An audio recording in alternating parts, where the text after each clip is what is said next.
భద్రాద్రి కొత్తగూడెం జిల్లా ఇల్లందు మైనార్టీ గురుకుల పాఠశాలలో ఏసీబీ దాడులు 2000 రూపాయల లంచం తీసుకుంటూ ఉండగా మైనార్టీ కళాశాల ప్రిన్సిపల్ కృష్ణ అటెండర్ రామకృష్ణని పట్టుకున్న ఏసీబీ అధికారులు స్థానిక పాఠశాల టీచర్ వద్ద నుండి బిల్లులు చేయడం కోసం 2000 రూపాయల లంచం తీసుకుంటుండగా రెడ్ హ్యాండెడ్గా పట్టుకున్న ఏసీబీ అధికారులు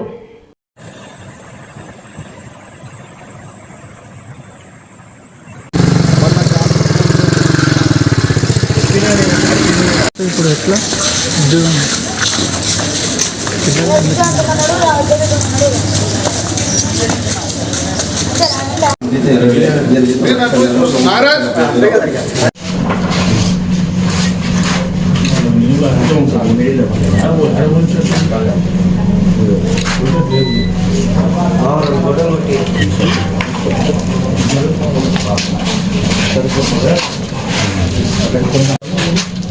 మా స్టాఫ్